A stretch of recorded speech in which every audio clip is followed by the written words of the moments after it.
Welcome to the AI Chat Podcast. I'm your host, Jaden Schaefer. Every day I cover cutting-edge AI news and talk with the leaders behind it, breaking down what it means for your life and business. OpenAI has dropped GPT 5.5 Instant. They also have self-serve ads manager that OpenAI has been rolling out. Greg Brockman was in court admitting that they're going to spend $50 billion on compute this year. This all happened in the span of about 6 hours. Before that, we had Apple that is finally going to open Siri up to Claude and Gemini and let you basically pick any model you want to run inside of there. There's also some other interesting Apple news. They're being fined $250 million for anyone that bought a iPhone 15 Pro or iPhone 16 because of their marketing campaign around Apple Intelligence. They're going to have to pay $100 back to anyone for basically false advertising since they missed their deadline. There's also a researcher that caught Chrome silently downloading a 4GB Gemini model onto your computer without asking, and so much more. We're going to get into all of it on the podcast. Kicking this off, let's talk about Apple. They are finally cracking Siri open. Mark Gurman, he first was reporting on this whole framework back in March, but there is a new report that came from 9to5 Mac that is confirming that this is actually going to ship at WWDC on June 8th. This is going to be part of iOS 27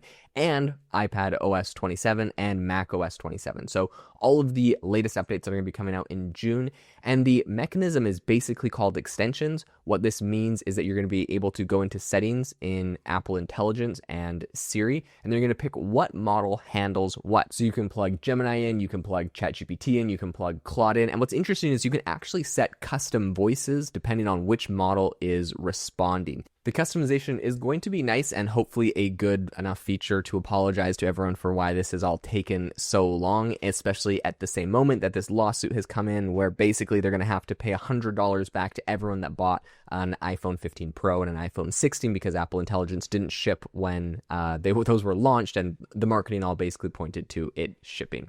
Okay, let's talk about what's going on with Chrome. There was a security researcher named Alexander Hanff. He's a computer scientist and a lawyer based in the EU, and he caught Google Chrome downloading a 4GB Gemini Nano model onto the user device. There was no consent prompt. It didn't ask you, it just downloads this 4GB model onto your computer.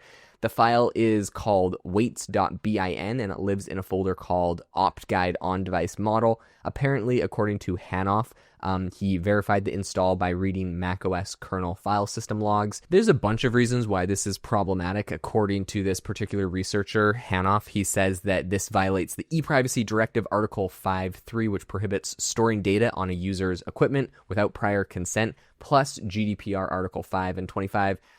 So, this isn't really super great to give 4GB onto, a billion plus Chrome users' computers without any sort of, telling them that they could do this. And the precedent isn't great if, every AI company could start downloading models onto your computer and say it's just, part of their software upgrade. I mean, these models, the Nano one, even there, 4 gigs, these things just get bigger and bigger. So precedent, not good on this.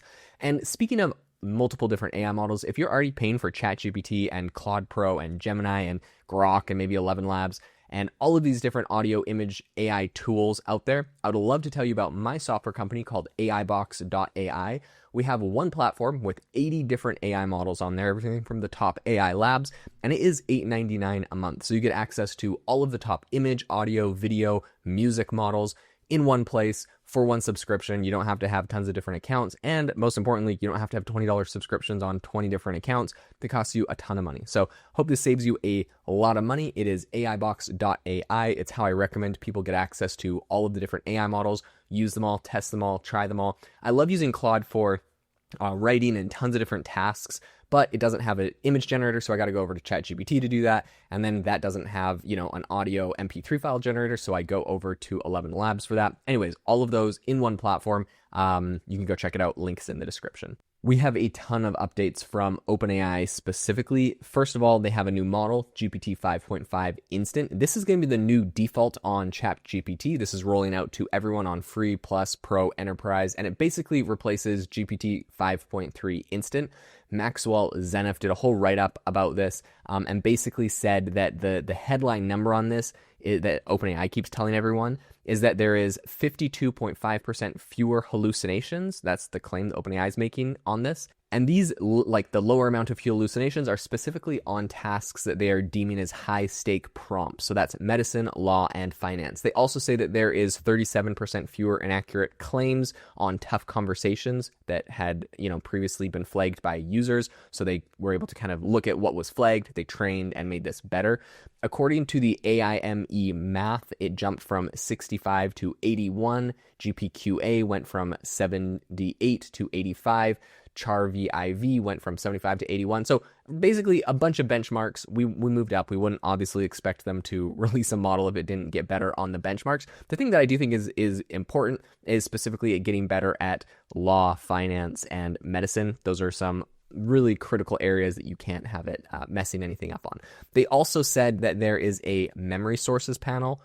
So when ChatGPT personalizes an answer using any of your past chats or any of your kind of saved memory or your Gmail or any of that kind of data, you can now see which memory it pulled from, and you can also delete or correct it. Now, this is actually something that I really appreciate because I've had many conversations where, I'll have a friend that used ChatGPT, or my wife will use ChatGPT for something.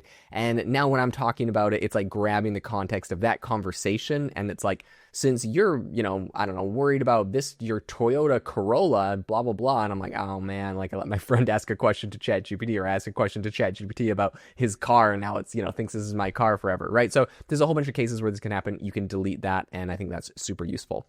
In addition, Peter Gostev was posting over on X, and he said that he ran a really complex prompt in Codex with GPT 5.5, and he said that it nailed it in one shot. So, there's kind of all of the hype. Was that sponsored? I don't really know. What was the relationship between him and OpenAI? I'm not sure, but there's actually a bunch of people that have been saying that Codex, specifically the coding model, is really good, and they're seeing some awesome improvements with that. And so, it looks like OpenAI is going after the coding industry, obviously, since Claude has completely dominated that. The other big news that we have from OpenAI is obviously that they are targeting their IPO and everything Wall Street is going to be looking at and investors are going to be looking at. And so in line with all of that, OpenAI just flipped the switch on self-serve ads manager for all US advertisers. So it is live right now. You can go to ads.openai.com. Personally, I think this is probably an incredible opportunity to get your products in front of people that previously, this is a very niche audience. It's cost per click bidding.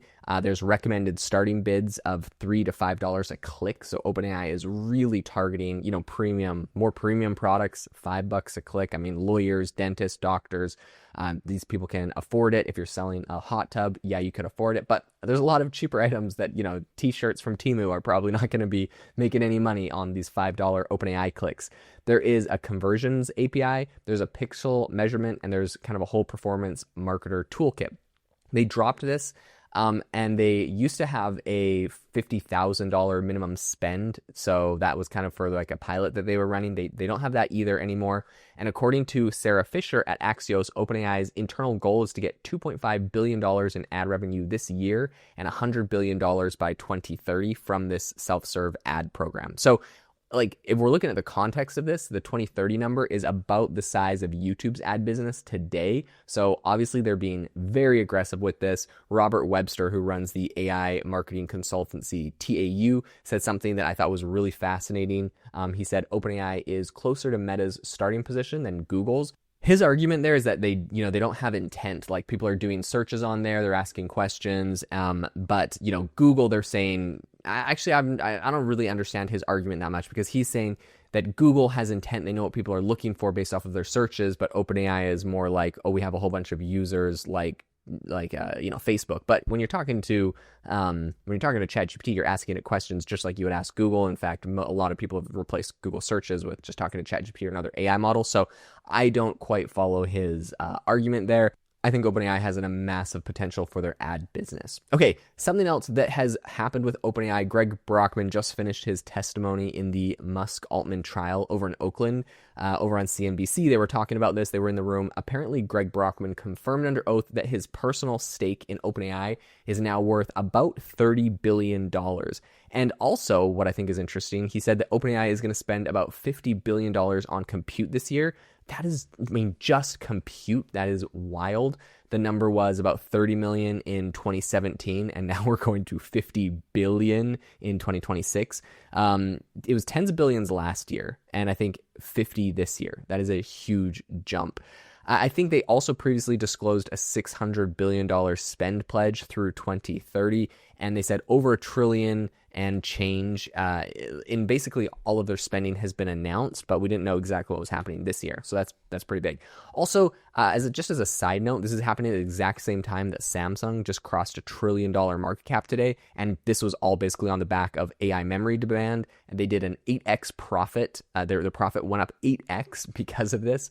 And now we have Apple that is in talks with US chip manufacturers. So I think kind of the back end of OpenAI's bill is also going to be someone else's revenue line, right? Like OpenAI is going to spend this $50 billion.